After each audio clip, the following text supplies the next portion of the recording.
Here's the explanation video for your final compositions of your oil pastel landscapes.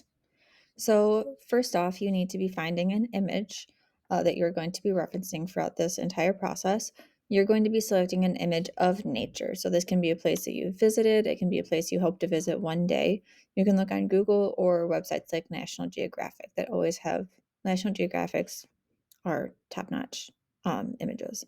You want to pick one that is high quality, has a variety of colors and shading with interesting landmarks in it. So this picture is a good example because we have the nice greens of the background, we have some trees, some water, and then we have some nice green grass in the foreground along with a tree. And I particularly like that the tree is orange, which really contrasts with the blues and greens in the other background. You need to make sure that your image is high quality, and this is the video and of how you find it. So you're going to be finding an image, any image that you want. So that's obviously the one that I picked, but you need to make sure that it's high quality. So I found this image by just searching National Geographic Nature. You want to make sure that it's high quality image. So you can do that by having going to tools, and then over here it will say any size, or it will say just size in general. You're going to click large. So this will make sure that all of the images that you see are high quality. So I'm going to click on this image. This is the one that I chose. So it is 1000 pixels by 13. I wish it was a little bit bigger, but I really like this image. This one would also be a great example. So this one is 3000 by 1000, whatever.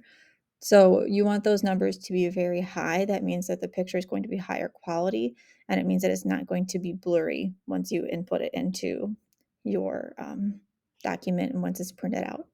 So I'm going to use this one for my example. It's high quality. I still like the composition of it. I like the contrast of the red rock and the water, and I like how it snakes around. Really cool image. I'm going to open up a blank document. So just a blank document, nothing in there. I'm going to drag and drop the image into this document. If it says image is unsupported, you need to pick another one. Some files just do that. You need to now make sure that this image will fill the entire page of the document, because this is what you're going to be emailing to the teacher to have printed out. So since this is more of a landscape image, I'm going to turn it on its side. And then what I'm going to do is I'm going to move these little lines. I'm going to move this, and that'll move my image. And then I'll also move this line over here. This just makes sure that the image is filling the entire page. It doesn't have a border. The border is more for like if you're writing a paper. Now I'm going to enlarge my image so that it fits the entire page. So this image fits the page beautifully. I'm going to name it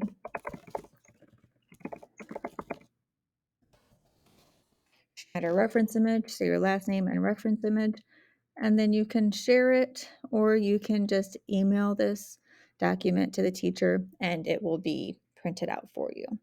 So you need to make sure that it fills the page, it's high quality, and that it is a supported image, and then you will email it. Now that you've done that, you're going to have your beautiful picture. You're going to be transferring this image. So you can either do split this section into two. So you would find the middle of your paper and draw a line down the middle like that, going both ways. You do the same to your large paper, or you can split it into three sections and transfer it that way. So this is a bit of a wider grid. This is something that you would more commonly use instead of taking the time to meticulously draw a 1 inch by 1 inch grid on everything.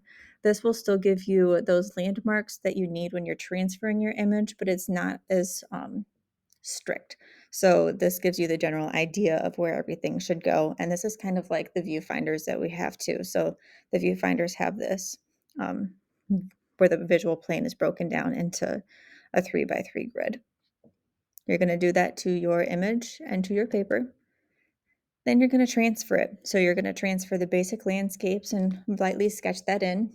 Any sketching and any lines that you make with your pencil need to be very, very, very light. If they go heavy, you're going to make indents into your paper and the pastels are going to stick in there and it just looks very bad. So for proper craftsmanship, you need to use a light pencil. So use like a H pencil or a 2H pencil, and you need to just use very light pressure so that only you can really see it when you look at it.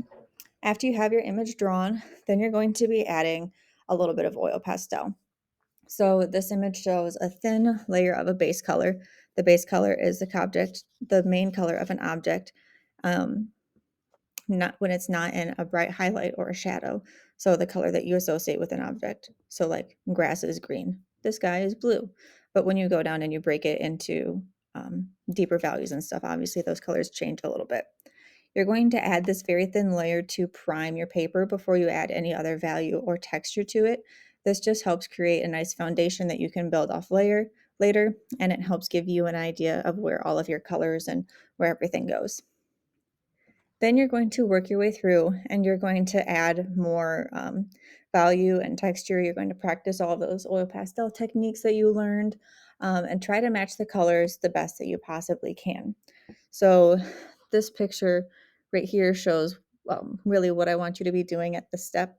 So I'm using a lot of the different oil pastels. I have a lot of different layers. There's texture in there. It doesn't look muddy. It looks very clean. And then this is it when it's 100% done. So I have a lot of different texture and value within the trees that were by the water and then in the clouds. Notice how my clouds aren't just white. I have blues and grays in there too to help create some value in the trees and I'm sorry, in the clouds and the shadows.